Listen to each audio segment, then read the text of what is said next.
To live gluten-free, a person must eliminate wheat, rye, barley, malt, and in many cases oats from their diet. People with celiac disease must maintain this diet for life or face many health complications.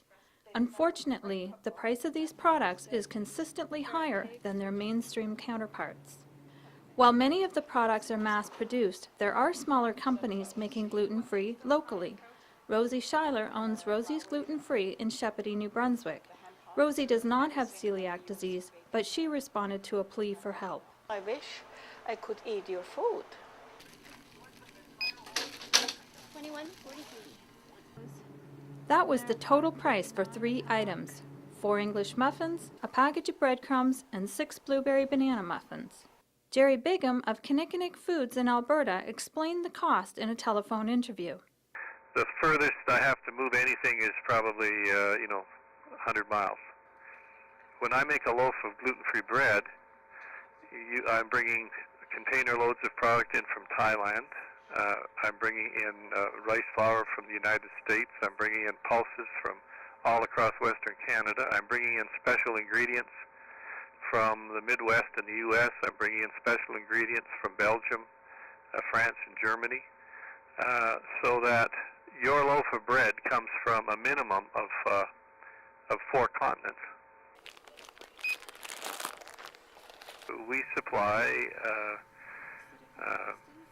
say, 40 warehouses all over North America with gluten-free food, and that is the way that you get variety, is to be able to have a large plant like we have in Edmonton, and to distribute it widely across North America.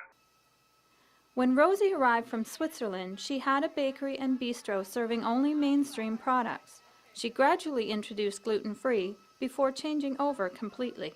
Just go 100% gluten-free or nothing else. So then you can sleep at night and you don't have to be worried that you make people sick. While it's nice to have Rosie's homemade attention, the reality is gluten-free food is expensive. Again, you're up over $6. That seems to be the magic number for, Yes, it does. gluten-free food, $5 or $6.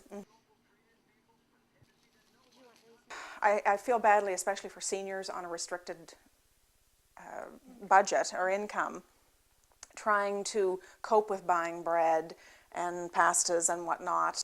While the gluten-free diet is expensive, people with celiac disease can claim a portion of the cost of the gluten-free food as a medical expense on their tax return. However, there are limitations and a number of rules. For instance, only gluten-free products and products used to make gluten-free foods are associated with these costs, and only the incremental difference. So, for instance, this 6-pack of muffins at Rosie's Gluten-Free Bakery was $8.49. This substantially larger muffin for 6 of them at Sobeys was $3.49. So the $5 difference could be applied to this charge and carried forward for a total year-end claim as a medical expense.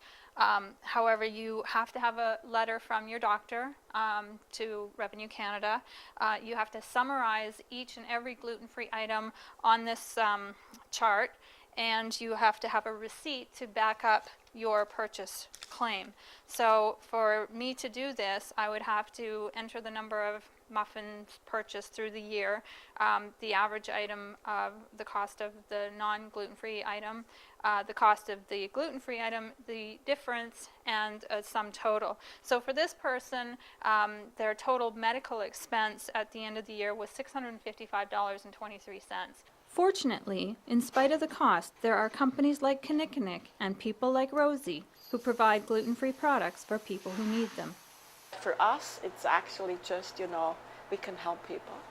And when sometimes you meet people, and they can eat a piece of bread again, or they have a muffin, or they have even a hamburger, they can eat a hamburger again. Sometimes they even cry. And that goes so deep. So you do the right thing. So, $3.49 for this muffin or $8.49 for this muffin? Which will it be? Well, for somebody with celiac disease, unfortunately, this will be our option. For Stew Journalism, I'm Tammy Murray.